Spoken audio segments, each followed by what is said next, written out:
मेरा नाम तनवीर अहमद शेख है। तो मैं कैब ड्राइवर्स यूनियन की तरफ से इधर एक मेंबर बैठा हूँ। आपका भी बहुत शुक्रिया कि आप यहाँ पर आए हैं। तो हम यहाँ पर इंशाल्लाह मुद्दे और मकसद की बात करेंगे। तो हमारा मुद्दा और मकसद यही है कि हम एग्रीगेटर्स के थ्रू हम यहाँ पर कमर्शियल गाड़ियाँ चला रहे हैं। एग्रीगेटर्स थ्रू जो ऑनलाइन बुकिंग्स होती है, हम उन्हीं को सर्विस दे रहे हैं, पब्लिक को सर्विस दे रहे हैं ऑनलाइन कैब एग्रीगेटर्स के थ्रू। मगर एक डेढ़ साल से हमारे साथ जुल्म हो रहा है। यहाँ पर प्राइवेट व्हीकल्स को एंटरटेन किया जा रहा है हमारे कैब एग्रीगेटर्स के थ्रू। पहले यहाँ पर लाइसेंस इनको नहीं मिली थी, तो हमारे साथ इन लोगों ने वादा किया कि आप कमर्शियल गाड़ियाँ लाएं। तो हमको आरटीओ साहब ने ऑर्डर दिया है प्राइवेट व्हीकल्स बंद करने का। तो जैसे ही यहाँ पर हमने प्राइवेट व्हीकल्स बंद किए और कमर्शियल गाड़ियाँ लाई, तो हमारे जो एग्रीगेटर्स है उनके साथ हम चल भी रहे थे। और उसके बाद कमर्शियल गाड़ियाँ जब रन हुई रोड पे, एंटरटेन हुई, तो प्राइवेट व्हीकल्स उसी टाइम बंद होने थे। तो इन लोगों ने क्या किया, without any information, without days, इन लोगों ने अपने अर्निंग्स के बारे में सोचा कि मोर अर्निंग्स कैसे हो जाए। तो इन लोगों ने उसके लिए प्राइवेट व्हीकल्स हायर किए, वायलेशन उन लोगों ने सीधे की। तो हमारे साथ बड़ी धोखेबाजी हुई है। 1.5 साल से हम ये सह रहे हैं। तो हमारी अभी ये अपील है आरटीओ साहब से, यहाँ के एडमिनिस्ट्रेशन से, कि हमारे साथ इंसाफ किया जाए और जो एग्रीगेटर्स है इनके खिलाफ एक्शन लिया जाए।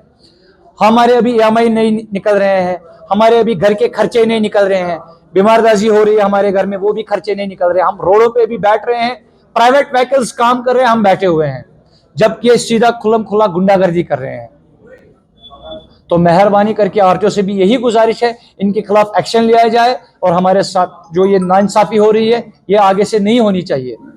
बहुत अभी हम सफर भी कर रहे हैं, अपने एग्रीगेटर्स को बहुत बार वहां पर हम गए भी हैं, रिक्वेस्ट भी की है कि ये सारा जो ये वायलेशन का खेल ये मत करो।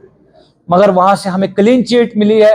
हम ऊपर से नीचे तक पैसा दे रहे हैं, जिसके पास जाना है जाओ, जो भी करना है खाओ, वो मस्त से टच नहीं हो रहे हैं। माफिया खुल्लम खुला चला रहे हैं और धमकियां भी खुल्लम खुला दे रहे हैं। उनको कोई फर्क भी नहीं पड़ रही है, जबकि एडमिनिस्ट्रेशन को भी ये पता है कि वायलेशन हो रहा है और उनके ऊपर भी कोई एक्शन नहीं हो रहा है। जबकि वो हमारे वहां पर ऑफिस में धमकियां दे रहे हैं, तो वो तो ये हैंड्स प्रूव हो रही है।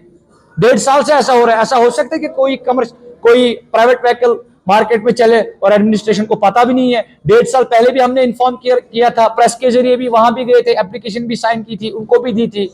2-4 स्टिंग ऑपरेशन हो गए और उसके बाद मसला वैसे का वैसा ही। नई बात 9 दिनों के लिए रह गई, उसके बाद सब वैसे ही हम पिसते गए। इस टाइम हम उनके पास नहीं गए हैं, क्योंकि हमें उस लायक छोड़ा ही नहीं गया है। सिस्टम ने हमें उस लायक छोड़ा ही नहीं गया है। हमें इतना दबाया गया है, इधर पहुंचने के लिए हमें कोई चारा ही नहीं रखा गया है। 500, 600, 700 होंगी एग्रीगेटर्स के पास कमर्शियल गाड़ियां, और प्राइवेट व्हीकल्स एंटरटेन कर रहे हैं कम से कम 2500 व्हीकल्स।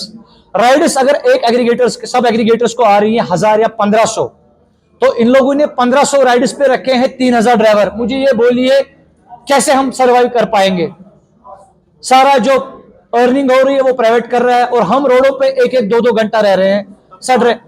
आरटीओ साहब को ये बात 1 साल पहले से पता है, ऑलरेडी उनको पता है। उन लोगों ने श्योरिटी दी थी कि ऐसा आगे से नहीं होगा। एयरटेल साहब से हमने मीटिंग भी की थी टैगोर हॉल में, तब एक एग्रीगेटर उधर था, उस एग्रीगेटर को तब नई लॉन्चिंग थी, तब 50 गाड़ियां ब्लैक लिस्ट हुई थी, और उस एग्रीगेटर ने हमें यही कहा था, ये आश्वासन दिया था, भरोसा दिया था कि हम यहाँ पर कमर्शियलाइज चलेंगे, इलीगल हरकतें नहीं करेंगे, वायलेशन नहीं करेंगे, प्राइवेट व्हीकल्स को हम नहीं रखेंगे। हमने उसका साथ भी दे दिया। मगर with in 20 days, not a month, with in 20 days उन लोगों ने प्राइवेट व्हीकल हायर किए, ताकि वो इलीगल तरीके से वो अर्निंग्स कैसे करे।